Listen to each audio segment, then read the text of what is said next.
There's lots of aggressive 2-year-olds. Most of them are male. And if they stay aggressive past the age of 4, they tend to be lifetime aggressive. They make no friends, they're outcasts, they're much more likely to end up antisocial, criminal, delinquent, and in jail.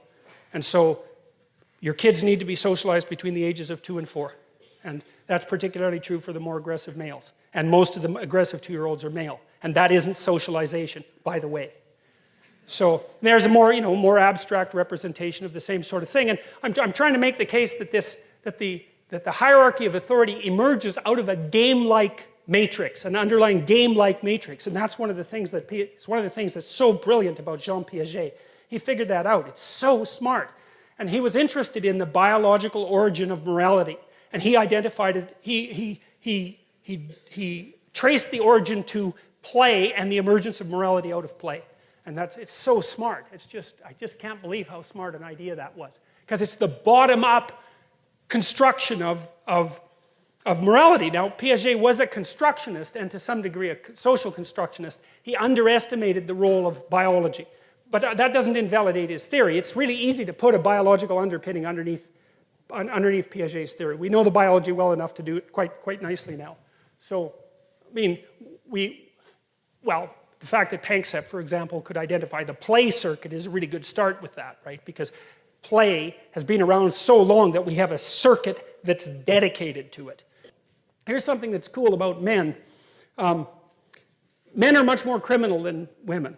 And that, by the way, that does not look like it's sociocultural, partly because it peaks when testosterone kicks in around 14, like it just spikes the hell up, and then it stays pretty high until about 27.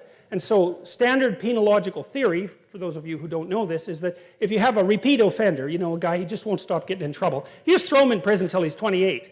And it isn't like you're rehabilitating him or anything. It's like by 28, he's done with his criminal career because the crime curve peaks at 15 and then falls down around 27 or so, it burns out. And that's often, by the way, that's often when men get married and settle down and stabilize. One of the things that's cool about that is the creativity curve for men is almost exactly the same thing. It ramps up when testosterone kicks in, and then it starts to flatten out around 27. The curves match very, very closely. So that's quite cool. It's the creativity element of it that I'm particularly interested in, because creativity is, in many ways, an attribute of youth.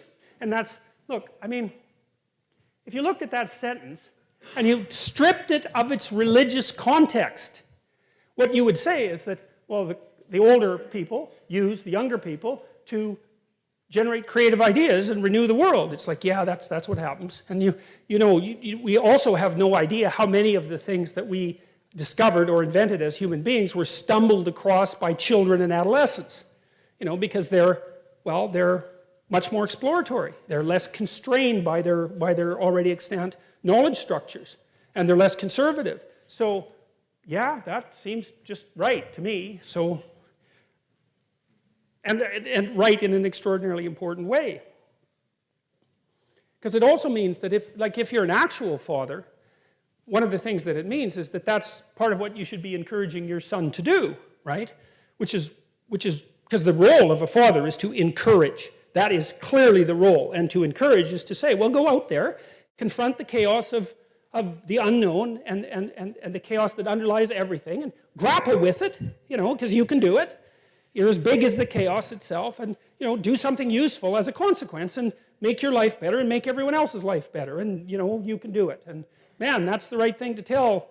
That's the right thing to tell young men. And now, talking to young women is more complicated because they have more, let's say, issues to deal with. God, either in the son-like aspect or in the father-like aspect, is the thing that confronts this terrible beast that represents the chaotic unknown and cuts it into pieces, and then sometimes gives the body parts to the populace in order to feed them. So you can see a hunting metaphor there as well, but it's deeper than that.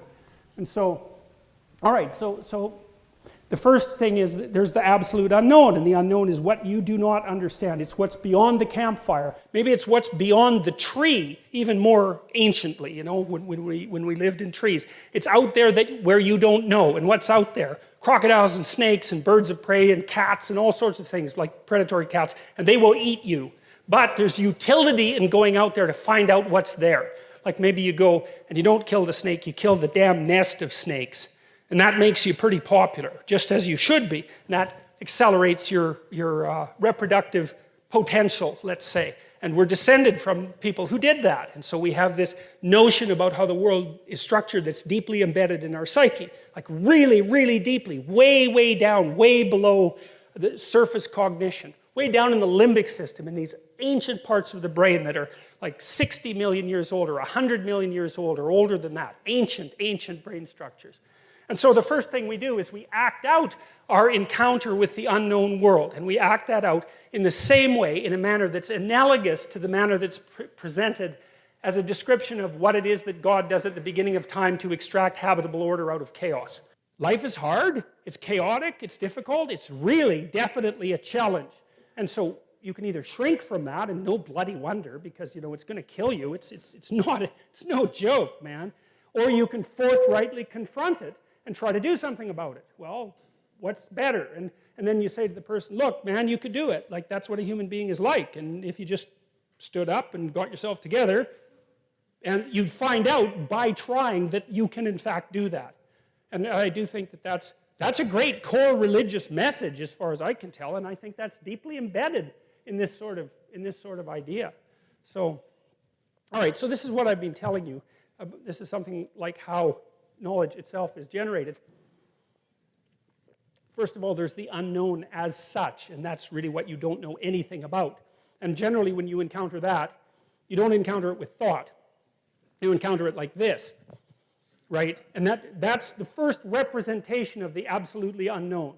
It's something that is beyond your comprehension, and it's terrifying. And because it's beyond your comprehension, you cannot perceive it, you cannot understand it, but you still have to deal with it. And the way you deal with it is that you freeze. That's what a basilisk does, say, to the kids in Harry Potter, right? They take a look at it and they freeze. And that's the snake, the terrible snake of chaos that lives underneath everything. You see that thing freezes you. And that's because you're a prey animal. But at the same time, it makes you curious. And so that's the first level of contact with the absolute unknown, is the emotional combination of freezing and curiosity. And that's reflected, I think, in the dragon stories. The dragon is the terrible thing that lives underground that hoards gold or hoards virgins. Very, very strange behavior for a reptile, as we pointed out before. But the idea is that it's a symbolic representation of the predatory quality of the unknown combined with the capacity of the unknown to generate nothing but novel information. And it's you can see that as very characteristic of human beings, because we are prey animals. But we're also unbelievably exploratory, and we're pretty damn good predators. And we occupy this weird cognitive niche. And so one of the things we've learned is that if we forthrightly confront the unknown, terrifying as it is, there's a massive prize to be gained continually. And so that seems to be true.